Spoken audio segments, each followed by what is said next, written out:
Good day, everyone. We are here at the Chinita Mexican Grill in Village Square, Las Vegas. And before giving you updates on recent events, we'd like to extend our heartfelt condolences to the families of the tornado victims in Moore, Oklahoma. 24 people are confirmed dead, many of them elementary school children whose school buildings were leveled by the devastating mile-wide tornado. While rescue and recovery operations are still not over, the toll is no longer expected to rise. We'd like to encourage all of our viewers to help our fellow Americans deal with this ordeal. Those who can give, please go to www.redcross.org/donations or call 1-800-RED-CROSS. It's indeed a sad and tragic event, Shannon. Well, here in Las Vegas, it was a pretty busy week at the Springs Preserve. They hosted this year's Ohana Festival, where thousands of families and friends of Pacific Islander communities attended.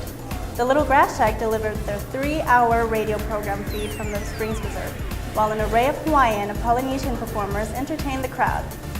Shannon and Melody were at the red carpet event of the 18th Annual Excellence Award at the Paris Hotel and Casino Convention Center, supported by Fashion for a Cause.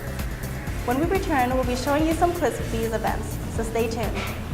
Also, co-hosts Mark Bowman and Melody Mojica will be joining us for the Home Sweet Home segment. As for Gaming Today's sports news, Ian Amaranto will give us the latest news and updates.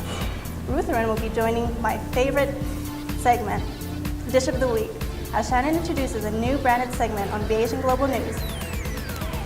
Now, here's our top story this week. U.S. House Immigration Group reaches a deal. A bipartisan band of House members working on a comprehensive immigration bill has reached an agreement in principle, lawmakers said, after talks dragged on for months and appeared stalled earlier in the day. The members of the group have struggled to come up with a plan that could have a possibility of passing the Republican-controlled House while also satisfying Democrats in the group. They had discussed a path to citizenship that would take 15 years for the estimated 11 million people living here illegally, 2 years longer than contemplated by the Senate bill, which is backed by President Obama.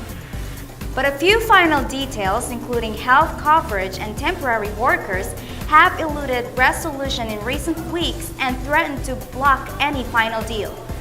Overall, the legislation would share the same goals as the Senate plan: boosting border security, an increased focus on workplace enforcement, new means to allow workers to enter this country legally, and the eventual prospect of citizenship for millions. And here is a big local story. Being Oscar book is now on sale.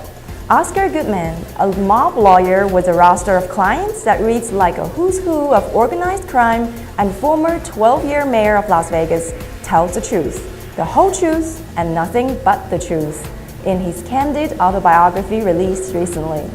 Being Oscar is a remarkable story of the Mafia's 35-year go-to defender who tried and won most of his 300 major criminal cases and then went on to become a legendary figure in Las Vegas political circles as our city leader and is now the official spokesman for Las Vegas. Oscar is already a larger-than-life character as the ultimate Las Vegas brand unto himself. Now Being Oscar will cement that truth, and he's already in negotiation for it to be turned into a movie. Those who have read it said that you will revel in the book as it guides your tour of organized crime's inner sanctums, getting up close to Oscar rubbing shoulders with America's most notorious mobsters. Former Mayor Oscar Goodman encourages everyone to buy the Weinstein book publication, now on sale for $26 at your favorite bookstore. And finally, here's an update on that Filipino caregiver who filed a case against their employment agency in California. A 75-year-old Filipino caregiver earlier this week won an undisclosed amount of back wages owed to her by an employment agency, according to the Filipino Migrant Center, or FMC. Elydia Sarmiento, who worked as a private caregiver for an elderly woman, claimed for 4 years an employment agency paid her only $100 a day, despite working 17-hour days, 7 days a week. In a press release by FMC, Sarmiento said she rarely had time to sleep because her patient has breathing problems and she had to watch her closely, so she would have to wake up many times in the middle of the night.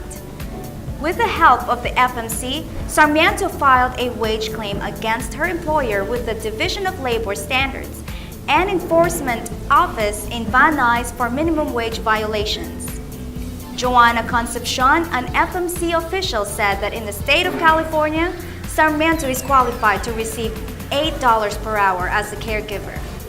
Concepcion said employers underpaying caregivers for their work is a serious problem not only in the Filipino community but nationally.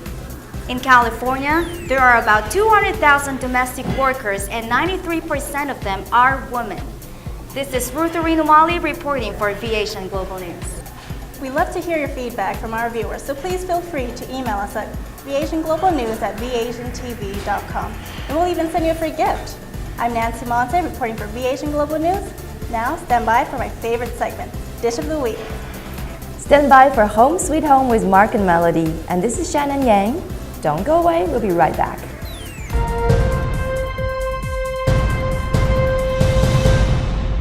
Switch to DirecTV today and get a free upgrade to the all-new Genie, our most advanced HD DVR ever. Genie serves your entire home with just one receiver, allows you to record any 5 shows at once, and gives you up to 3 times more HD recording capacity than cable. Order now and lock in your savings for 2 years. Other packages start at just $29.99 a month. So get all your TV wishes granted. Switch to DirecTV and get your free upgrade to Genie today.